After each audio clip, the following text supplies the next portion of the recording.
This episode of the Central Valley Music Educators Podcast is sponsored by Kings County Trophy and Engraving in Hanford. Brandon Ainsworth and his family have been serving the Central Valley since 1978. You've seen their awards for CMEA, CBDA, and countless other organizations. They are ready to help you too. Visit them online at kctrophy.com.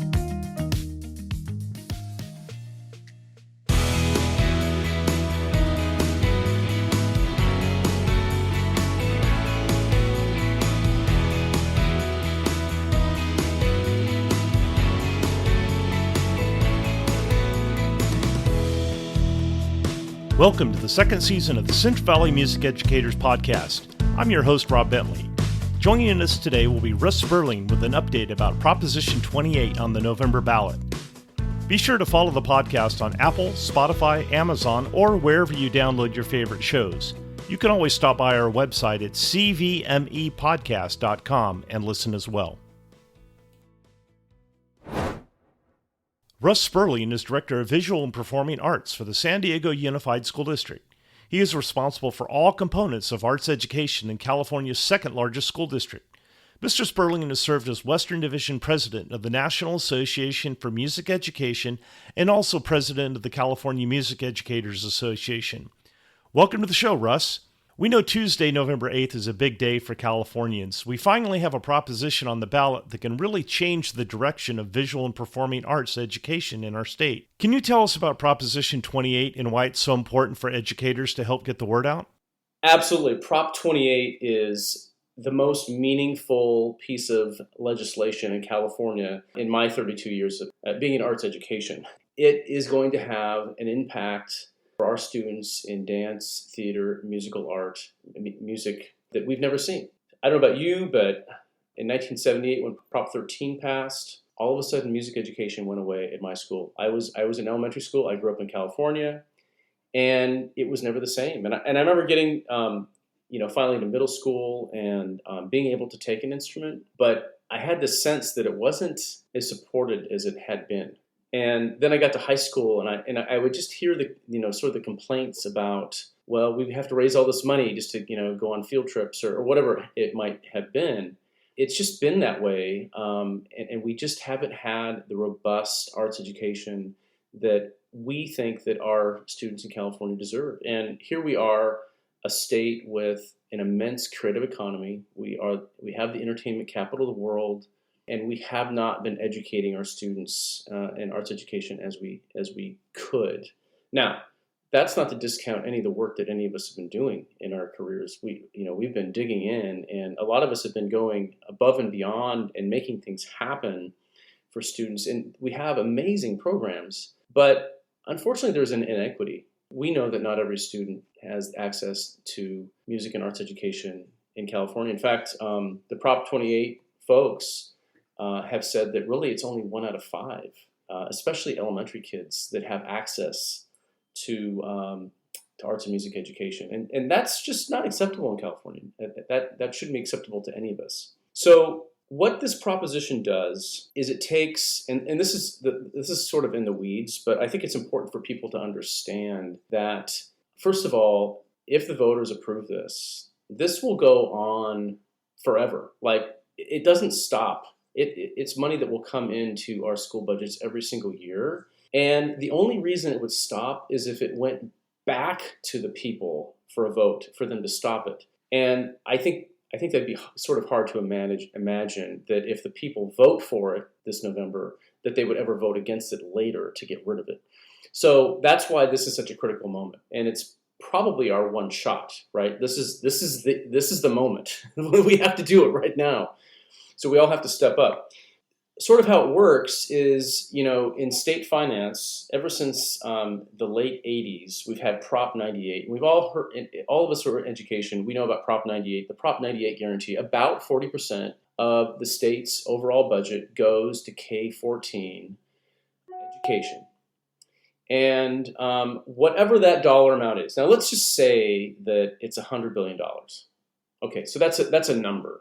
What Prop 28 does is it says 1% of that number we are going to take from the other 60% of the state budget, and we're going to grab that. So 1% of $100 billion, That's $1 billion. And that's roughly what it is. It's around there. We're going to grab an extra $1 billion from the other side of the state budget. What's on the other side of the state budget? Well, it's parks, it's prisons, it's social services. I mean, important stuff, transportation. I mean, all the stuff we rely on. But we've always kind of been in the back seat in the arts education. And so now what we're saying is we're going to be put in the front seat. We're going to say, off the top of that 60%, we're taking $1 billion. And that $1 billion is going to go straight to the schools. And it's going to be distributed equally throughout the entire state, except for those who have free and reduced lunch populations, which now everyone gets lunch, but those that have that qualification, that Title I qualification, those schools with those populations will receive even more. And so there's going to be all this funding that goes right to the schools, and there are requirements about how it needs to be spent. 80% of it has to go to personnel. Now, it doesn't say in the proposition credentialed personnel, so it can go to classified people. So who could be a classified person? Well, a piano accompanist for choir. That's not someone who needs a credential, but that's someone that we need in choir that could be paid for out of that money. How about instrument coaches? You know, I need a percussion coach. I need a marching coach. People that could be brought on in a classified way. They don't need a credential. But I would suspect that the most of that money is going to go to credentialed educators, and that we'll be increasing sections of different arts classes. You know, I'm in charge of visual and performing arts for all of San Diego Unified School District, and I can tell you that not just in San Diego Unified, but you know, we tend to have thriving music and visual art programs in all of our schools, but we don't tend to have as much theater or dance, right? Though, and media arts is the new content area, and that's, you know, sometimes handled by CTE in different places. But this is an opportunity for us to not only support what is existing, but to create programs on campuses of things that are not existing, particularly probably theater and dance, which will just enrich, and it will also provide opportunities for a lot of kids who may not put music and visual art at the top of their list. Maybe they really are more of a dance person. Maybe they really are more of a theater person, but that program might not be at their school. So it's an opportunity to broaden out those programs. So that's 80% of the money. 20% of the money, or maybe we could call it 19% of the money, can be spent on kind of whatever, as long as it's arts related. So that could be musical instruments. That could be field trips. That could be assemblies. It could be teaching artist residencies. I mean, there's a whole host of things that you can do with your local arts organizations that you haven't been able to do because you've never had the extra funding to be able to do that. So that's 20%. Now, you can spend more than 80% on personnel, but let's just say that 19% thereabouts goes on for art. That could be supplies, things like that are needed to run our programs. Only 1% can be spent on administration.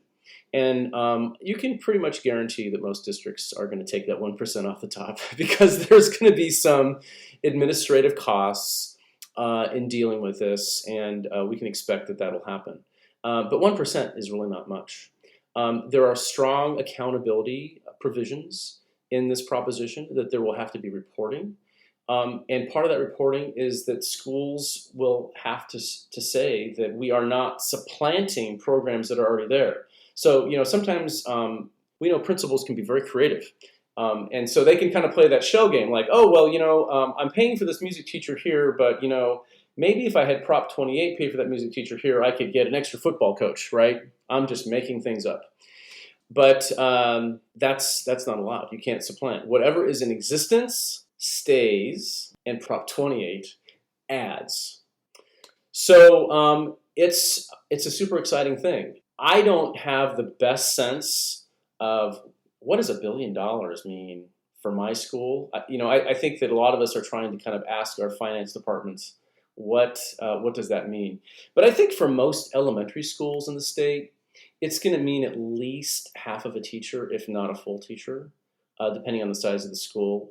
In our district, we have a lot of kind of smaller schools, so I'm not sure that they're going to get a full teacher. And one of the ways, that we're looking at doing that is maybe having kind of splitting it up on a wheel, that maybe there would be a dance teacher for 9 weeks, a music teacher for 9 weeks, those kinds of things that give students an equitable opportunity among the disciplines to experience arts. And then by the time they get to middle school, they have a much more informed sense of like, oh, I know I'm a musician, or I know I'm a dancer. And then they can take the elective that should be offered at their middle school. So that's a great thing. So I think for most high schools that maybe are around 2,000 students, I think that there's probably multiple FTE that we're talking about. Could be 2, 3, 4, depending on the size of the school. That's significant, right? And I want to encourage people as we go down the road, and if this passes, which we kind of think it will, that we think very strategically about how if there's an extra 4 FTE at your school site, how do you spend that to have the most impact on students and to provide a more equitable representation of the arts at your school, while beefing up the programs that are already there that have been maybe struggling to keep up and to make ends meet. So it is the thing that we've all been hoping and praying for, I think, in our careers, and this is the moment. So this is not the moment for us to sit on our hands. This is the moment to make sure that we're reaching out to our friends and family to make sure that they realize. I don't know about you, but I have run across several people that, what's Prop 28? I've not heard of that one, right? Because we're not Prop 26. We're not Prop 27. People know about those, but they don't necessarily know about ours because we're not on the air like they are. So this is where word of mouth is going to be really important. And I can tell you that in my own family, probably like a lot of families, we have all shades of the political spectrum represented. But I can tell you that not just because my career is in arts education, but because of their own experiences and their own experiences of their own children, everybody agrees that this is a good thing, that we in California have not been supporting arts education at the level that we should for our students, and that we should pass Prop 28. Doesn't matter your political stripe, that this is a good idea. But we have to make sure that we communicate that, and that's really incumbent upon us because the funding isn't there to put a lot of commercials on TV like the gaming folks have. Hey, Russ, thank you for taking time out of your busy schedule to update us about Proposition 28. I'll be sure to put your contact information and other links that you mentioned in the show notes so that if people have questions, they can get a hold of you. Thanks again for visiting with us. Well, it's been my pleasure, Rob. I really appreciate the opportunity to talk about Prop 28. It is the moment in our lives that we have to really be politically engaged to make sure that we are on the right side for students. I'd like to thank Kings County Trophy in Hanford for sponsoring this episode of the Central Valley Music Educators Podcast. I appreciate all of our sponsors for supporting this program. We had a share contest on social media last week, and I told you that I would announce the winner on this episode. Congratulations to Denny Turner for winning a $25 Amazon gift card just for sharing the podcast on social media. Thanks to all of you who shared the post. It really means a lot. I hope your school year is going great. We'll see you back here next week for another episode of the Central Valley Music Educators Podcast. Have a great week.